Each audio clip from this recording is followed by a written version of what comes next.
अस्सलाम वालेकुम रहमतुल्लाहि व बरकातहू। वो प्रोग्राम था, मुश्तरका प्रोग्राम था वो कला का ना, उसमें बाकी और लोग भी थे।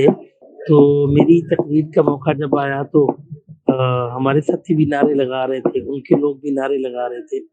तो बिल्कुल क़त्अन मेरा मकसद जो है वो किसी भी शिरकिया नारे की तायीद नहीं था, बल्कि वो प्रोग्राम जिस मकसद के लिए रखा गया था उसकी तायीद था। और वो नबी सल्लल्लाहु अलैहि वसल्लम की हुर्मत और नामूस के दिफा के हवाले से था। तो ये बिल्कुल ना चाहते हुए एक बिल्कुल अचानक से अंदाज से ही हुआ है। ना ही वो जो लब्बैक वाले करते हैं वो तो दोनों हाथ खड़े करके फिर एक ख़ास अंदाज से कहते हैं। तो अल्हम्दुलिल्लाह हमने तो कभी भी ऐसा नहीं किया।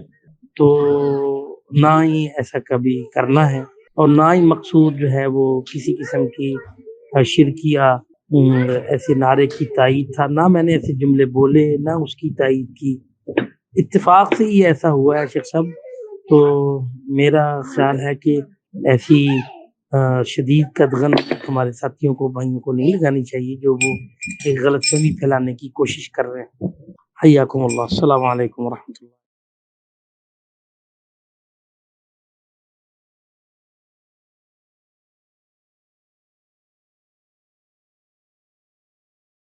जहाँ तक मसला है अकीदे का, तो हाफिज़ तलहा सईद साहब ने कोई अकीदे के मुनाफी लफ्ज़ अपनी ज़ुबान से नहीं निकाला।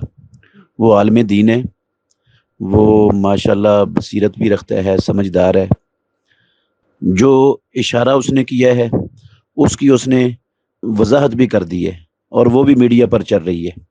इसके बाद भी शर पसंद फितना परवर लोग फितने को हवा देने के लिए इसको उछालते रहें और इस पर जो है ना वो तकाज़े करते रहें और मसाइल खड़े करने की कोशिश करते रहें, इंतशार पैदा करने की कोशिश करते रहें, तो हम इंशाअल्लाह रहमान ऐसे लोगों की साजिश को कामयाब नहीं होने देंगे। वो इंशाअल्लाह खुद ही जो है ना वो इस तरह बोल बाल कर कोशिश करके नाकाम होकर इंशाअल्लाह बैठ जाएंगे। हाफिज़ तलहा सईद साहब की वजाहत भी आ चुकी है और उन्होंने कोई शिरकिया जुमला भी नहीं बोला जिसको ये फितना परवर लोग अकीदे का मसला बना रहे हैं। तो इसके बाद किसी वजाहत की मज़ीद ज़रूरत भी नहीं है। अस्सलामु अलैकुम वरहमतुल्लाहि वबरकातुहू।